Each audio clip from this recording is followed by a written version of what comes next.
제5장.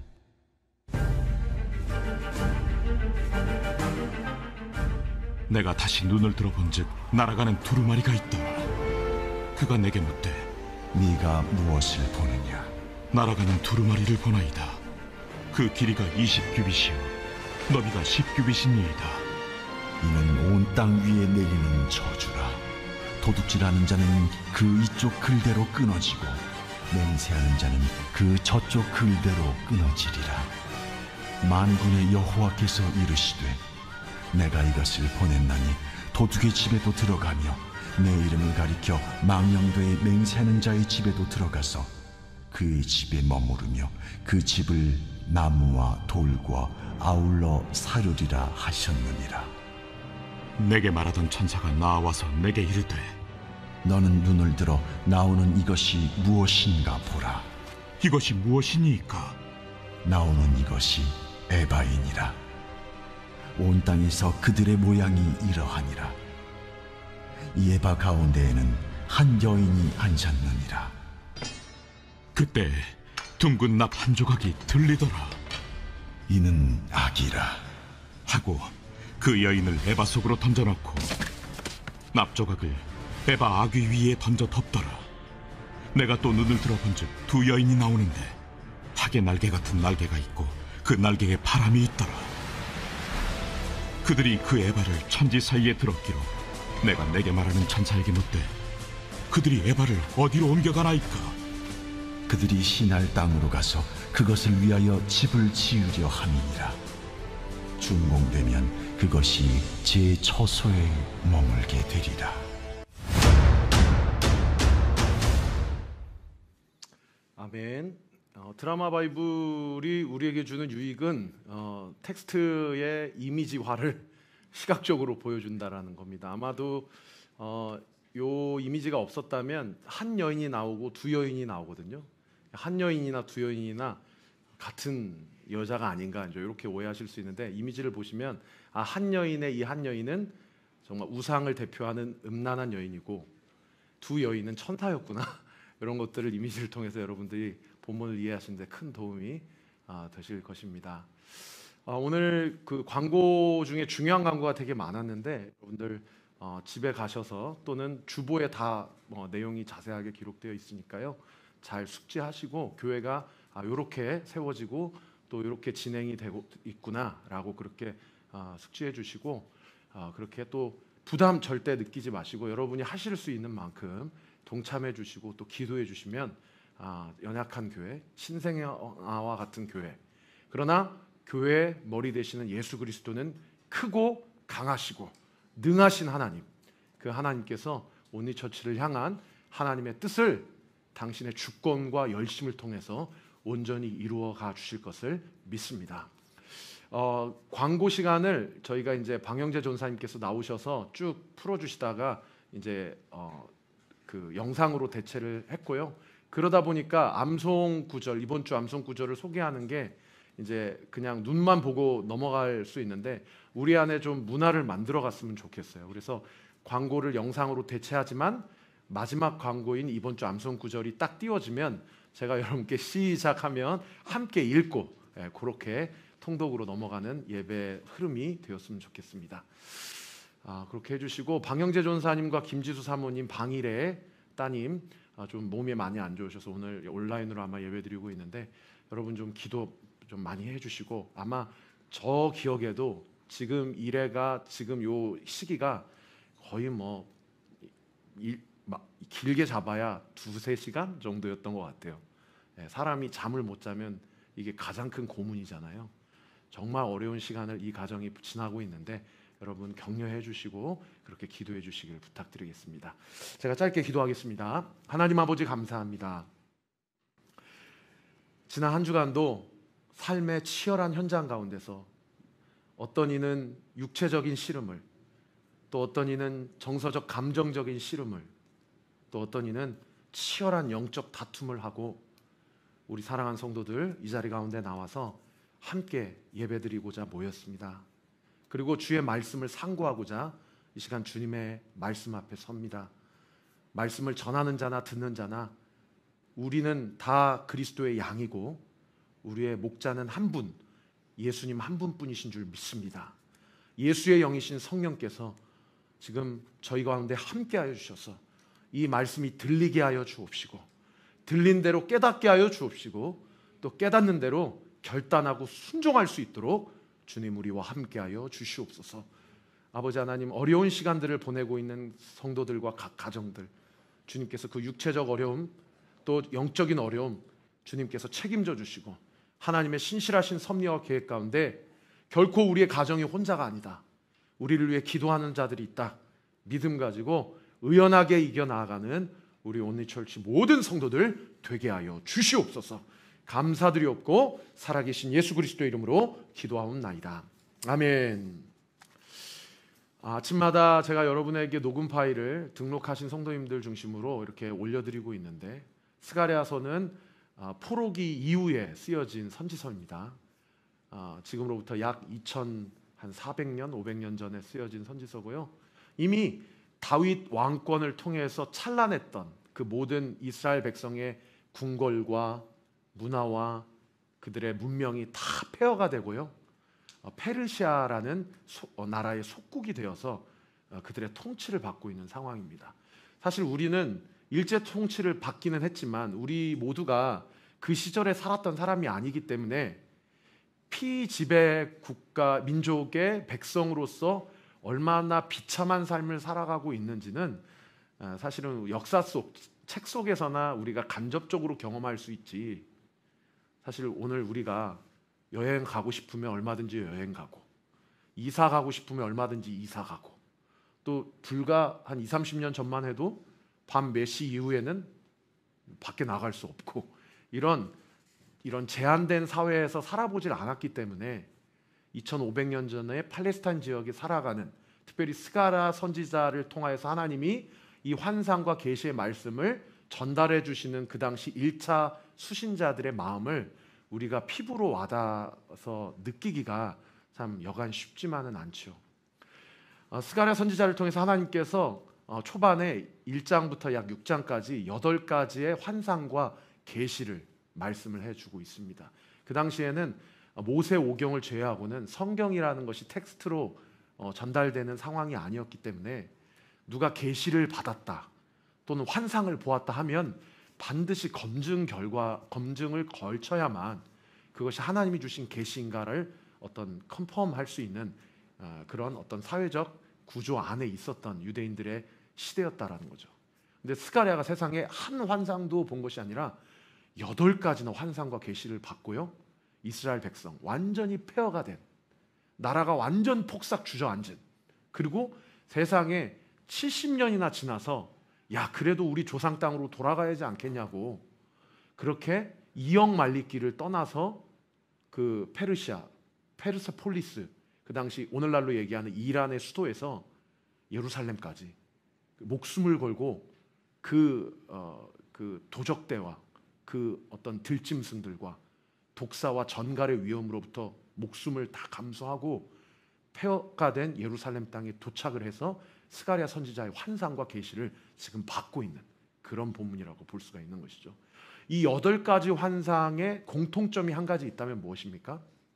이렇게 무너져버린 그 과거의 영광, 솔로몬의 영광, 다윗의 영광의 그 영광과 그 하나님의 언약, 약속이 이제 다시 수룹바벨과 예수아를 통해, 또 후에 에스라와 느헤미야를 통해 하나님께서 언약을 회복시키시고, 할렐루야, 수룹바벨 성전도 재건시키시고, 할렐루야, 그리고 이스라엘 민족도 회복시키실 것이다 라는 것이 이 8가지 환상의 일관적인 공통점이라고 보시면 되겠습니다. 그리고 오늘 본문은 2가지 환상, 6번째 환상과 7번째 환상이 기록되어 있는 본문이 오늘 스가랴 5장인데요. 보시면 2가지 환상이 뭡니까? 하늘을 날아다니는 두루마리, 그리고 한 에바 안에 있는 음란한 여인 환상. 2가지 환상이 6번째, 7번째 환상이에요. 근데 이 6번째, 7번째 환상에서 이 8가지 환상의 공통점이 회복시키실 예루살렘에 대한 하나님의 언약과 약속이라는 전제하에서 이 6번째 환상과 7번째 환상이 결국 하나님께서 이스라엘 백성에게 하고 싶은 얘기가 뭐냐? 너희가 회복된 이스라엘의 영광을 다시 한번 목도하려면 반드시 너희 안에 있는 죄를 제거하고 또 하나님의 말씀과 언약을 붙잡아야 된다라는 전제를 지금 깔고 있는 환상이 6번째, 7번째 환상이라고 보시면 되겠습니다. 자, 6번째 환상, 첫 번째 날아다니는 두루마리 환상을 먼저 한번 살펴보십시다. 자, 결론부터 말씀드리면 거기 그 말씀 제가 노트에 거기 두루마리는 뭐고 날아다니는 건 뭐고 그렇게 제가 써놨는데 한번 써보실 수 있으면 한번 써보시고요. 두루마리는 결론부터 말씀드리면 하나님의 말씀입니다. 두루마리는 하나님의 명확한 말씀을 얘기해요. 그리고 날아다닌다라는 것은 무슨 얘기인 거 아니? 움직인다는 얘기예요. 하나님의 말씀이 그저 양피지에 그 가죽에 그렇게 박혀 있고 쓰여져 있는 것으로 가만히 있는 것이 아니라 하나님의 말씀이 움직이고 날아다니고 역사한다라는 것을 예언하고 있는 그런 환상이라는 것이죠. 그런데 이 두루마리가 심상치 않은 두루마리예요. 오늘 본문에 보니까 그 길이와 폭이 자그마치 20규빗, 폭은 10규빗이라고 그렇게 얘기를 하고 있어요. 여러분 1규빗이 뭐예요? 저 보세요. 1규빗이 여기서부터 여기까지가 1규빗이에요. 여기서부터 여기까지 약 45cm에서 50cm 정도. 그러니까 계산하기 편하게 약 50cm라고 전제한다면 20규빗은 두루마리의 길인데 자그마치 10m 그리고 폭 10규빗은 10m 그다음 5m 폭은 5m 이렇게 오늘날로 치환해 볼 수 있다라는 거죠. 엄청 긴 두루마리구나. 아마 여기서 펼쳤다면 저기 입구를 지나서 저 맞은편 건물까지도 나아갈 수 있는 폭도 5m니까요. 제 키가 1m 75 정도 되니까 저의 한 3명, 4명 정도 되는 폭. 그렇게 이해를 하시면 되겠습니다. 그러면 이 길이와 폭이 결국에 의미하는 바가 뭐냐가 중요하죠. 20규빗과 10규빗이 의미하는 바가 뭐냐. 여기 그림에 보시면요. 이 그림이 지금 솔로몬 성전의 가장 핵심 좌소인 지성소입니다. 지성소. 그 지성소 중앙에 여호와의 법궤가 위치되어 있고요. 그 법궤 오른쪽과 왼쪽에 그 법궤를 보호하고 있는 소위 스랍, 그룹, 케루빔이라고 히브리어는 얘기하는데 큰 천사가 2명이 가운데 있는 여호와의 법궤를 지금 감싸고 지금 보호하고 있는 그런 지금 이미지가 그 솔로몬 성전의 찬란했던 영광의 가장 중요한 좌소인 지성소의 이미지입니다. 근데 제가 왜 이 그림을 보여드리는 거 아니? 여기 양쪽에 이렇게 뚝하니 버티고 있는 이 스랍들의 한쪽 날개의 길이가 5규빗이에요. 열왕기상에 보면. 그러니까 한 천사의 양쪽 날개의 길이는 몇 규빗입니까? 10규빗이죠. 5m예요. 그리고 두 천사가 지금 양쪽에 서 있으니까 오른쪽 천사 끝에서부터 왼쪽 천사 저 끝까지가 도합 몇 규빗입니까? 20규빗. 날개가 총 4개니까요. 5, 4, 20 해서. 그러니까 지성소의 오른쪽부터 왼쪽 끝까지의 길이가 정확하게 20규빗입니다. 두 스랍의 천사의 날개의 길이가 지성소의 폭의 길이와 동일한 거예요. 그러니까 두루마리의 길이가 20규빗과 10규빗이란 얘기는 한 천사의 이쪽부터 저쪽까지의 날개 길이 10규빗, 또 두 천사의 이쪽부터 저쪽까지 모든 4가지 날개를 다 합한 것 20규빗을 예표하는 그런 메타포라고 볼 수가 있는 것이죠. 이것은 무슨 얘기인 거 아니?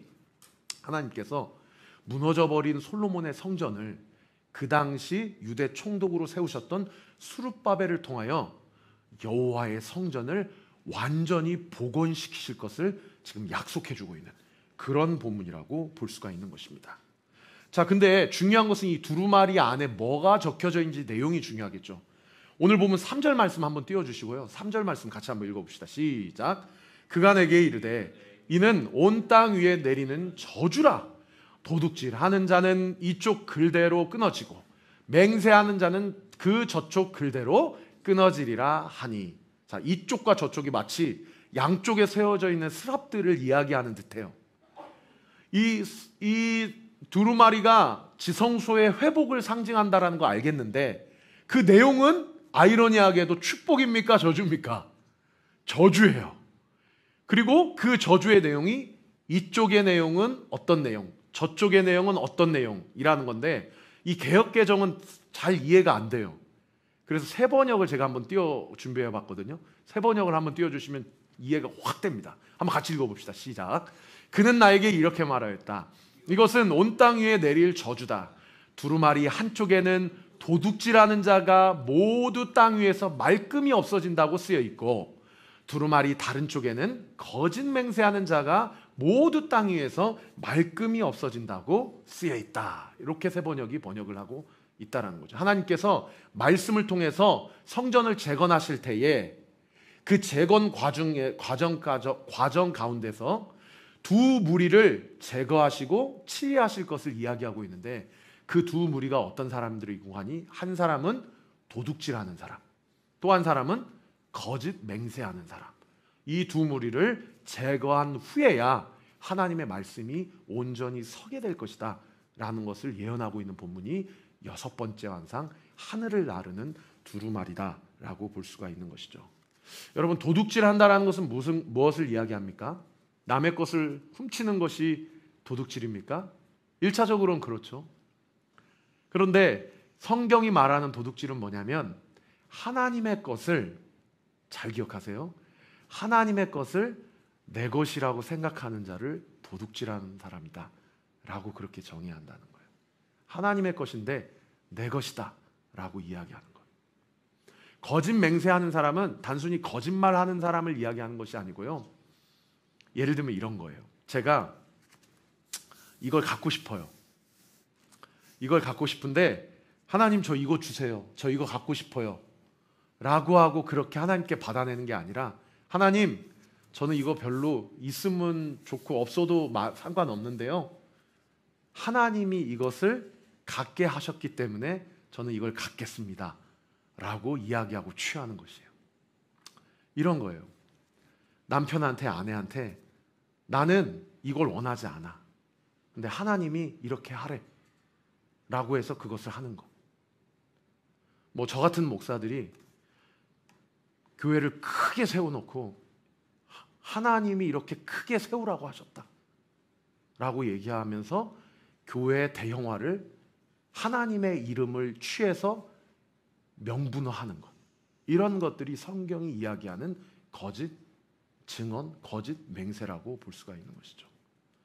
여러분, 첫 번째 하늘을 나는 두루마리 환상은요, 하나님을 믿지 않는 이방인들에게 주시는 환상과 계시가 아니고요, 교회 다니는 사람들, 예수 믿는 사람들, 그런데 교회는 다니고 예수님은 믿지만 하나님의 것을 하나님의 것이라고 이야기하지 않고 내 것이라고 주장하는 그리스도인들, 그리고 자기가 그것을 취하고 싶으면서 마치 하나님의 이름을 빌어서 자신의 욕심과 탐욕을 명분화하고 정당화하려고 하는 자들, 그 자들에 대해서 하나님의 심판과 경고를 분명히 전제하고 있는 그런 환상이라고 볼 수가 있는 것이죠.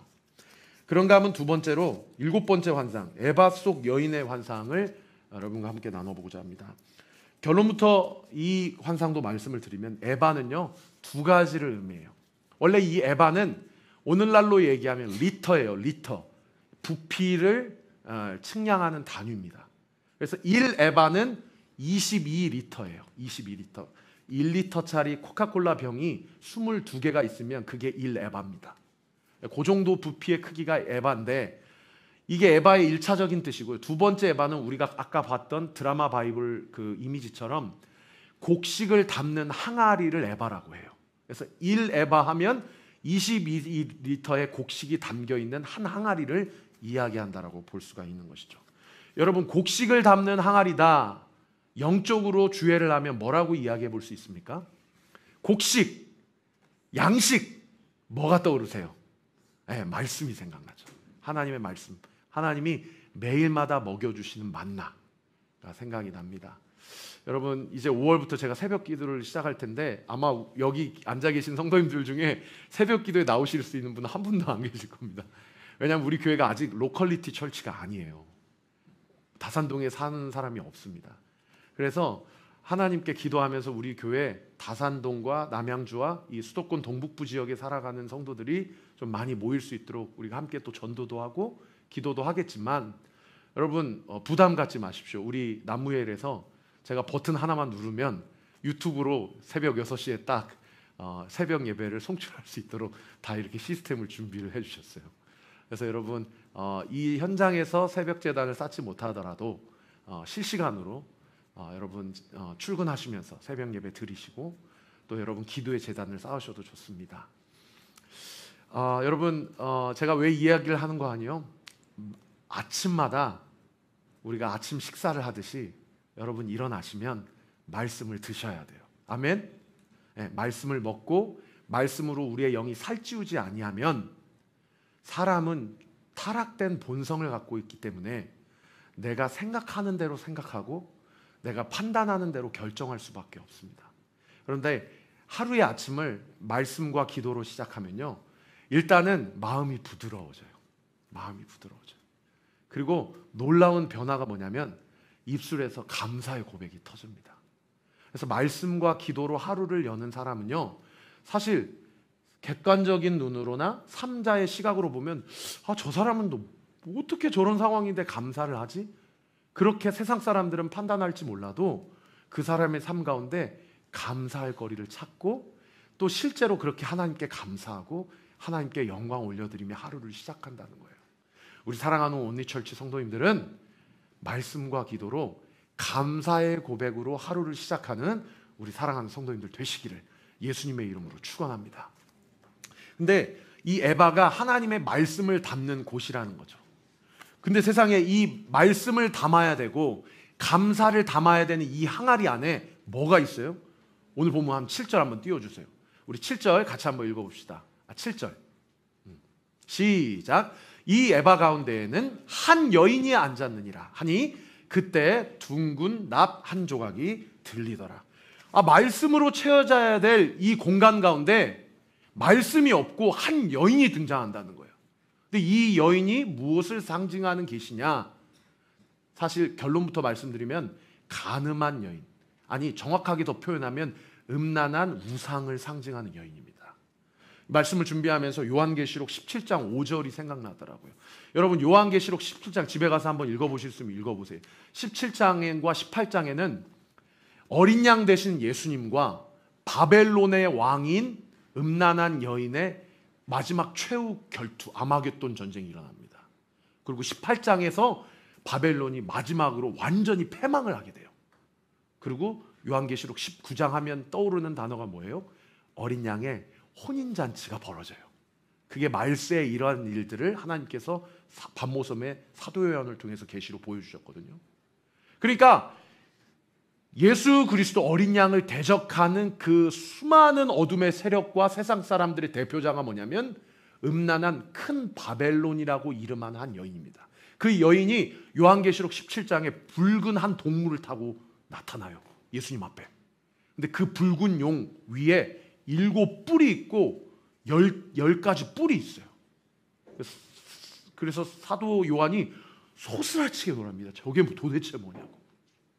그때 그 여인이 그 천사가 요한에게 이 여인이 누구인지를 설명하는 본문이 요한계시록 17장 5절인데요. 우리 17장 5절 말씀 같이 한번 읽어봅시다. 시작. 그의 이마에 이름이 기록되었으니 비밀이라 큰 바벨론이라 땅의 음녀들과 가증한 것들의 어미라 하였더라.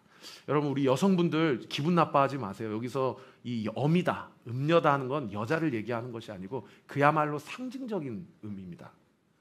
그건 무슨 얘기냐? 신랑 되신 예수님을 버리고 우상으로 예수님이 아닌 다른 것으로 자신의 인생을 온전히 의지하고 그렇게 살아가고자 결단한 하나님을 택하지 않은 이 세상의 모든 사람들을 얘기하는 거예요.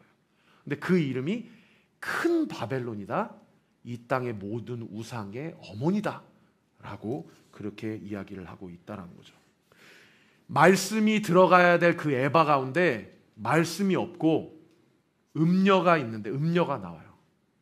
그 음녀가 나오니까 오늘 보면 8절 말씀에 하나님께서 천사를 통해서 그 에바의 아귀,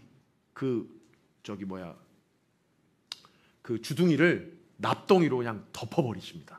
오늘 보면 8절 말씀 같이 한번 읽어봅시다. 시작. 그가 이르되 이는 악이라 하고 그 여인을 에바 속으로 던져놓고 납조각을 에바 아귀 위에 던져 덮더라.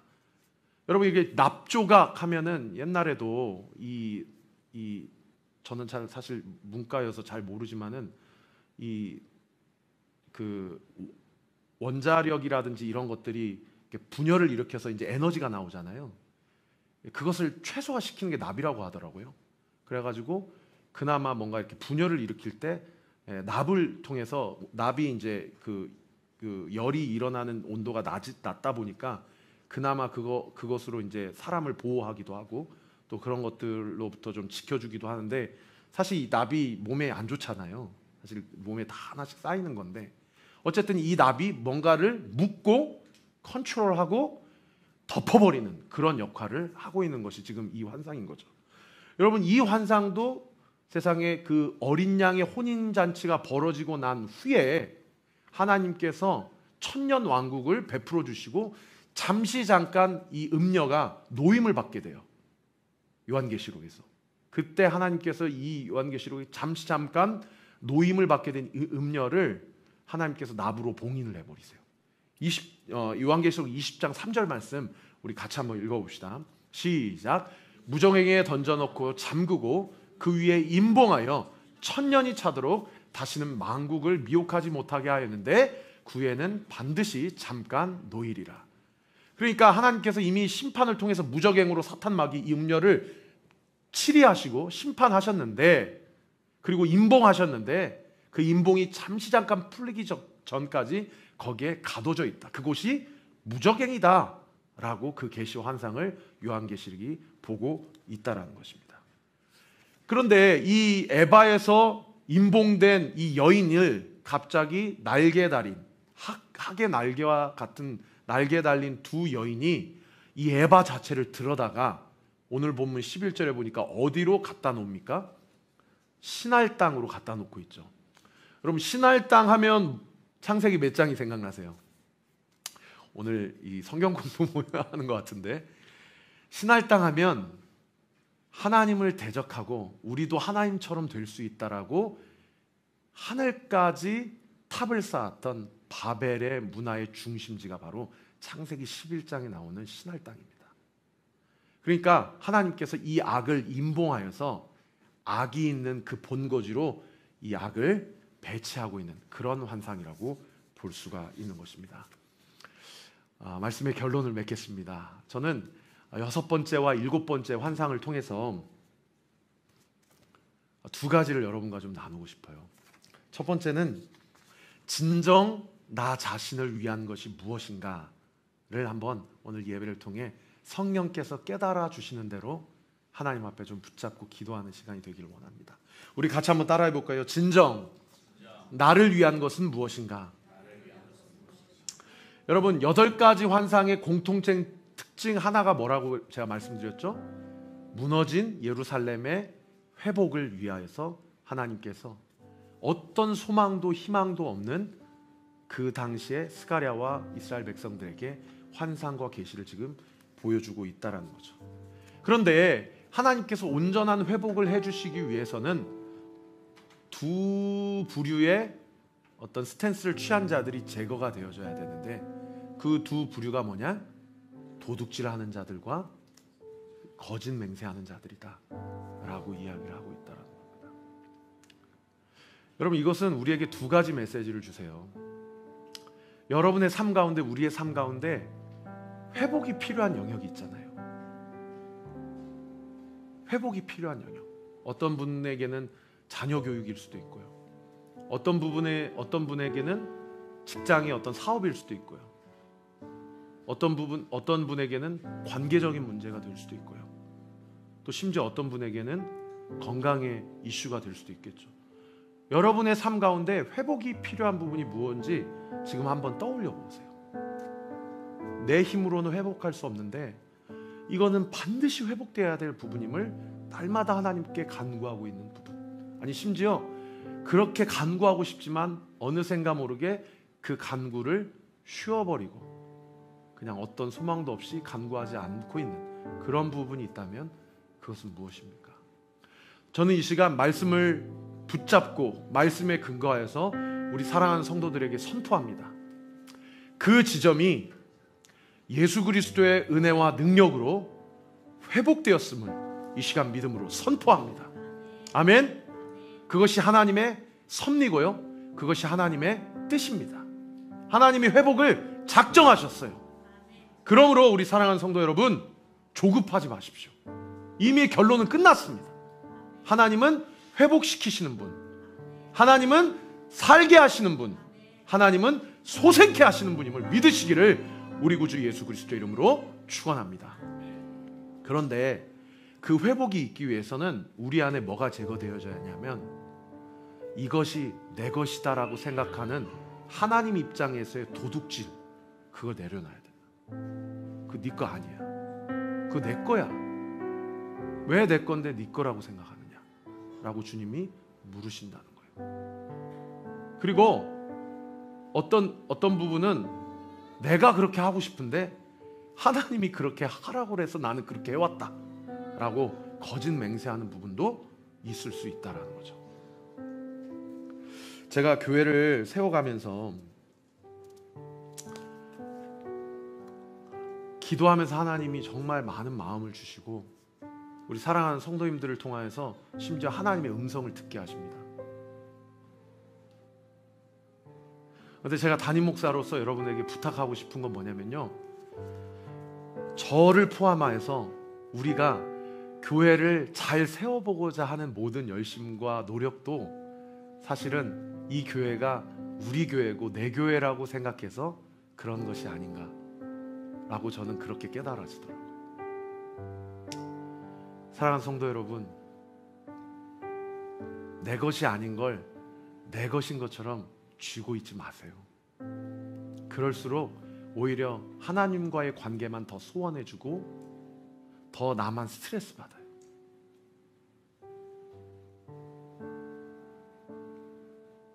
그래서 저는 적용하면서 여러분에게 이렇게 도전하고 싶어요. 여러분 자신을 좀 많이 사랑해 주세요. 내 것이라고 여기고 있는 자기 자신을 정죄하지 마시고요, 그렇게 열심을 내보려고 하는 자기 자신을 좀 격려해 주세요. 그리고 자기 자신에게 이야기해 주세요. 잠시 힘을 좀 빼보자고. 잠시 우리 주님을 좀 보고 하나님이 어떤 일을 행하실지를 귀 기울여 보자고. 그렇게 한번 자기 자신에게 한번 이야기해 보세요. 사랑하는 성도 여러분, 제가 부탁드립니다. 교회를 세워가면서 어떠한 부담감도 갖지 마세요. 저는 분명히 믿어요. 헌신과 섬김 이전에 은혜가 먼저입니다. 은혜가 먼저. 은혜로 충만하면요, 우리는요 시키지 않아도 필요한 자리에 하나님의 부르심을 따라 헌신하게 돼 있어요. 그래서 저도 고민이에요.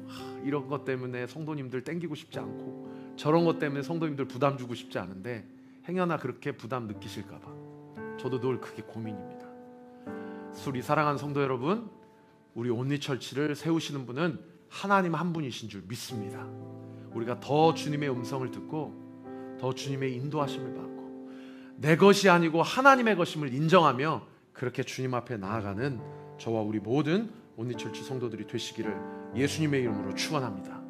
그런가 하면 마지막 두 번째는 같이 한번 따라해 볼까요? 하나님이 나를 사용하시기 위해 내 안에 제거되어야 할 죄는 무엇인가? 여러분, 우리는요 말씀으로 충만해져야 돼요. 할렐루야. 그리고 말씀을 통해서 하나님이 조명해 주세요.